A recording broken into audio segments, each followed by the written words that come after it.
দেখবেন যে গত 4-5 মাসে ধানমন্ডি, হাজারীবাগ, রমনা, শাহবাগ, কলাবাগান এই এলাকায় বেশ কিছু ডাকাত চক্র আমরা ধরেছি। তো বেশ কিছু ডাকাত চক্র ধরার পরে ওই সূত্র ধরেই বেশ আরো কিছু যারা সক্রিয় ছিল বিভিন্নভাবে তাদেরকে তো আমাদের বিভিন্নভাবে আমরা সার্ভেলেন্সে রেখেছিলাম, তদারকিতে রেখেছিলাম যে তারা এরা সক্রিয় অবস্থায় ঢাকা শহরে বিভিন্ন জায়গায় এরা কাজ করে বেড়ায়। বিশেষ করে তাঁতিবাজার কেন্দ্রিক এর আগে আপনারা দেখেছিলেন যে একটা ডাকাত চক্র আমরা 8 জনকে ধরেছিলাম একসাথে। তাঁতিবাজারের যে স্বর্ণ ব্যবসাকে কেন্দ্র করে ঢাকা শহরের বিভিন্ন জায়গা থেকে, ইভেন বাংলাদেশের বিভিন্ন জায়গা থেকে যারা ব্যবসায়ীরা স্বর্ণ কিনতে আসতো তাদের তথ্যগুলো তারা নিত বা এই সোর্সিং তাদের ছিল। আর একটা বড় ছিল যে এই এলাকায় বিশেষ করে মতিঝিল, পল্টন এই এলাকায় অনেক বড় বড় ব্যাংক আছে। এই ব্যাংকগুলো তো ব্যাংকে যে বড় বড় লেনদেন হতো, এই লেনদেন হলে তারা কিন্তু তাদের সোর্স পেইড সোর্স ছিল, এই পেইড সোর্সের মাধ্যমে তারা কিন্তু জেনে যায়। তো এই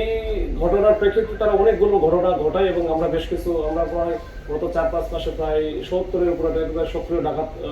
সদস্য যারা রেগুলার কাজ করতো তাদেরকে কিন্তু ধরেছি। তো ওইটারই লিঙ্ক আপ হিসেবে আমরা মোটামুটি এটা দেখলাম যে এই যে গতকালকে আমরা যেটা ধরলাম 9 জনকে, 7 জনকে, এই 7 জন কিন্তু ডাকাতি করার জন্য তারা কিন্তু মোটামুটি ঘুরতেছে এবং গত কয়েকদিন বেশ কয়েকটা করছেও, সেটা আমাদের নলেজে আছে এবং আমরা কিন্তু ওইসব ডাকাতিতে এখন যে মামলাগুলো হয়েছে মামলাতে এদেরকে সোনার দেখাবো। তো এরা যে এই যে বিভিন্ন সময়ে বিভিন্নভাবে, বিশেষ করে এদের হচ্ছে একজন আছে দিন ইসলাম ওরফে কাউসার আহমেদ, এর নামে মামলায় ডাকাতির মামলায় আছে প্রায় 10 থেকে 12টা,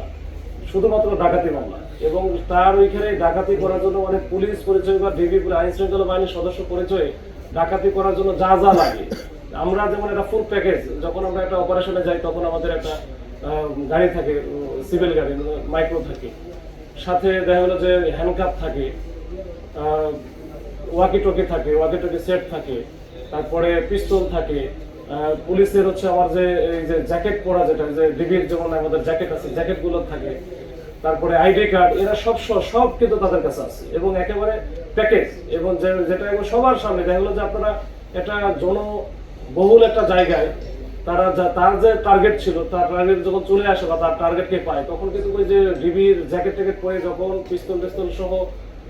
হ্যান্ডকাপ সহ যখন জনবহুল জায়গায় তারা ওই টার্গেট ব্যক্তিকে উঠায় নাই বা নিতে চায়, তখন কিন্তু তারা প্রথমেই বলে যে আমার হচ্ছে মামলার আসামি অথবা ওয়ারেন্টের আসামি, এটা হচ্ছে দুর্দর্শ ডাকাত তমক এসেই বলে কিন্তু লোকজনের সামনে কিন্তু তাকে উঠে নেয়।